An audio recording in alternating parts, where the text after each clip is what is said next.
Hello बच्चों, आज की हिंदी साहित्य की कक्षा में आप सभी का फिर से स्वागत है। आज हम आपको निराला जी की ही कविता की जो पंक्तियां हैं वो कराएंगे। ये कविता का शीर्षक निराला जी ने तुम और मैं दिया है और ये कविता को कहाँ से लिया गया है? निराला जी के द्वारा रचित काव्य संग्रह परिमल से लिया गया है। तो सूर्यकांत त्रिपाठी निराला जी इन पंक्तियों के माध्यम से या यूँ कह सकते हैं कि इस पूरी कविता में ही उन्होंने ये संदेश देना चाहा है कि आत्मा और परमात्मा का गहरा संबंध है, एक दूसरे का वो आधार हैं, अस्तित्व हैं। ठीक है, तो वो आत्मा और परमात्मा को संबोधित करते हुए कहते हैं कि तुम रघुकुल गौरव रामचंद्र, मैं सीता अचला भक्ति। तो कवि ने परमात्मा को संबोधित करते हुए कहा है कि तुम रघुकुल के गौरव के प्रतीक कौन? भगवान श्री रामचंद्र जी के समान हो। रघुकुल के गौरव के प्रतीक कौन? भगवान श्री रामचंद्र जी के समान हो। और मैं किसके समान हूँ? मैं माता सीता की उस अचल भक्ति की स्वरूपा हूँ। अचल भक्ति यानी जिसको कोई डिगा नहीं सकता, जिसको कोई हिला नहीं सकता। आपने सीता माता का उदाहरण यहाँ पर कवि ने इसलिए दिया है क्योंकि सीता माँ ने हर विपत्ति काल में वो अडिग रही हैं और सदा ही भगवान श्री राम के प्रति उन्होंने अपनी भक्ति को दर्शाया है। तो आप अभी रामायण का आनंद ले रहे होंगे। बहुत अच्छा और जीवंत उदाहरण अभी आप देख भी रहे होंगे कि किस तरह से सीता माता जो है राम जी को एक आदर्श पुरुष साबित करने के लिए किस तरह से अपने जीवन में संघर्षों का सामना करती हैं और बड़ी से बड़ी विपत्ति आने पर भी घबराती नहीं हैं। तो इसलिए सूर्यकांत त्रिपाठी निराला जी ने भगवान यानी कि परमात्मा को भगवान श्री रामचंद्र जी के समान बताया हो और स्वयं यानी आत्मा को सीता जी की भक्ति के समान अचला यानी कि जिसे वो अचल है उसकी गति, जिसको कोई डिगा नहीं सकता, तो स्वयं को सीता के समान बताया है। आगे वो कहते हैं तुम आशा के मधुमास और मैं पीक कुल कूजन तान। आशा के मधुमास अर्थात बसंत ऋतु की आस हो तुम, यानी जिस तरह से बसंत ऋतु के आने पर अनेक प्रकार की उमंगें छा जाती हैं और उसमें हर्षित होकर यानी खुश होकर कौन? कोयल जो है वो मधुर तान गाती है। पीक कल कूजन तान, कोयल की सुंदर तान जो है मधुर तान सुनाई देती है। तो इस प्रकार तुम तो वसंत ऋतु हो और उस वसंत ऋतु में गूंजने वाली मैं हूँ कोयल। ठीक है, तुम मदन पंच शरहस्त और मैं हूँ मुग्धा अनजान। फिर वो कहते हैं कि तुम तो वो जो देवता हैं कौन? कामदेव, देवों के भी देव, देवताओं के भी देवता जिन्हें कहा जाता है कामदेव, वो अपने पांचों हाथों में पंच शर हस्त उन्होंने अपने पांचों हस्त यानी कि हाथों में क्या लिया हुआ है? शर यानी प्रेम के बाण लिए हुए हैं और उन बाणों से मुग्ध होने वाली अनजान कौन? मैं उस नायिका के समान हूँ जो उस प्रेम के बाणों से बिंद गई है यानी आबद्ध हो गई है।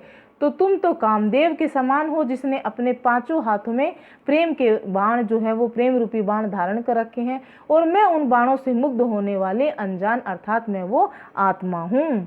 ठीक है, यानी अर्थात हम दोनों में कितना गहरा संबंध है अब आप समझ सकते हो। तुम अंबर मैं दिग्वसना, तुम तो उस आकाश के समान हो। इन्होंने पहले भी इसी तरह का उदाहरण दिया था कि तुम तो आसमान हो और मैं नीलिमा, मैं उस आसमान का नीला रंग हूँ।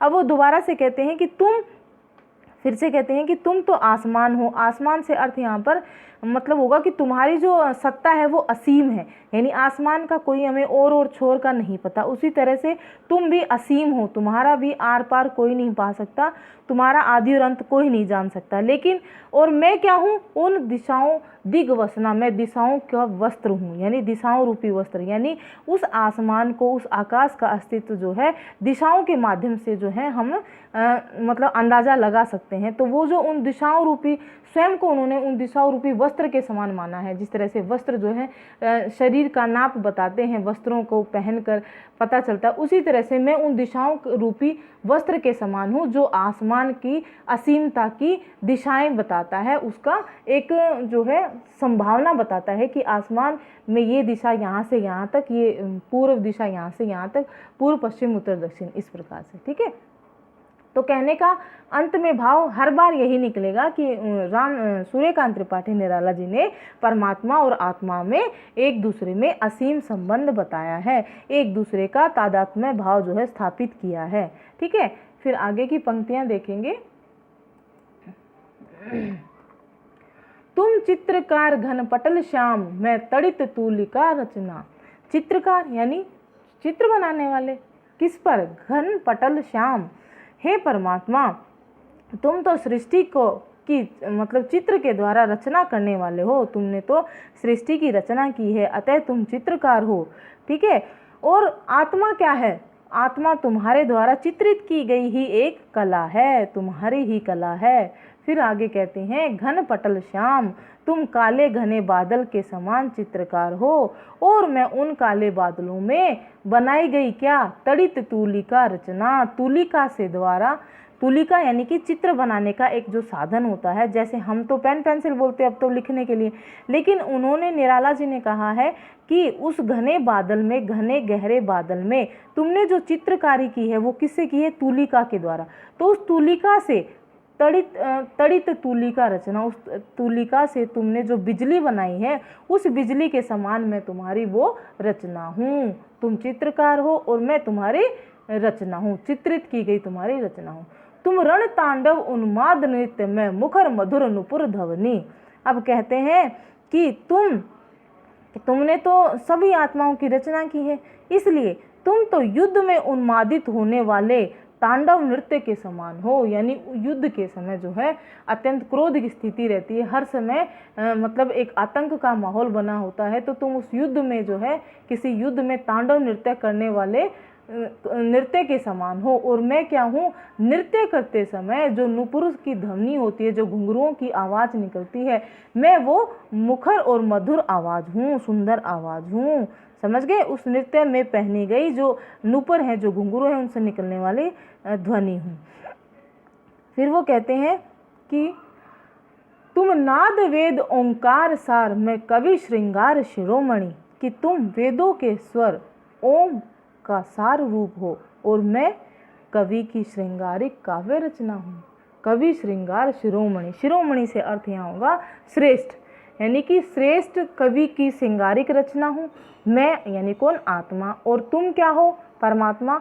नाद वेद ओंकार सार, वेदों का जो सार है वो ओम को माना जाता है, क्योंकि ओम शब्द में ब्रह्मा विष्णु महेश तीनों का ही मतलब तीनों का ही सम्मिलित रूप है, इसलिए तुम तो वो ओम का वेदों का सार स्वरूप ओम हो, और मैं कवि की श्रृंगारिक श्रेष्ठ श्रृंगारिक रचना हूँ। ठीक है, तुम यश हो, मैं हूँ प्राप्ति। तुम कुंद इंदु अरविंद शुभ्र, तो मैं हूँ निर्मल व्याप्ति। आगे क्या कह रहे हैं निराला जी? तुम यश कीर्ति स्वरूप हो, यानी यश यानी कि चारों तरफ जिसकी कीर्ति हो, स्वर्ग दुनिया में सब जगह, और मैं उस यश को प्राप्त करने वाली प्राप्ति करता हूँ। अर्थात यश तो एक भाव है और उसे प्राप्त करने वाला तो मनुष्य ही है। तो भाव तो आप हो और उसे प्राप्त करने वाला मनुष्य कौन? मैं आत्मा हूँ।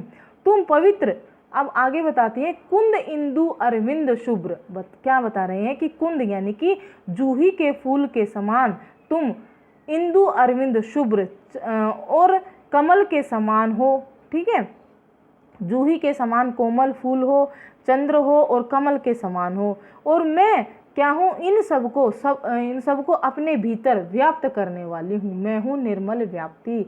किसकी व्याप्ति हूँ? किसको प्राप्त करने वाली हूँ? किसको अपने अंदर व्याप्त करने वाली हूँ?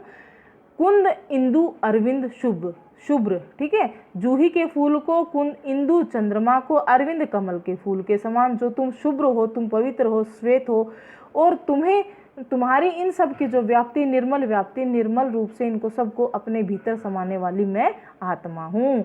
अर्थात मैं तुम में और तुम मुझ में पूरी तरह से समाहित हो, पूरी तरह से मिले हुए हो। हम दोनों भाव एक हैं, अलग अलग नहीं हैं। अर्थात आत्मा और परमात्मा अभिन्न अंग नहीं है, ये एक ही हैं।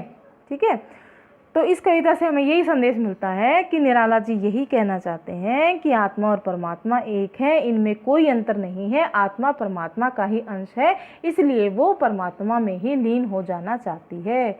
ओके, आज की क्लास आपकी इतनी ही। धन्यवाद। हाँ तो बच्चों, मैं उम्मीद करती हूँ कि मेरे द्वारा हिंदी साहित्य की जो भी व्याख्या की गई है वो आपको अच्छे से समझ में आ रही होगी। इसलिए आप मेरी वीडियोस को आपके जितने भी सहपाठी हैं, विद्यार्थी मित्र हैं, उनके साथ शेयर करें और इसी तरह की मेरी एजुकेशनल वीडियोस से अपडेट्स होने के लिए मेरे चैनल को सब्सक्राइब करें। Thank you.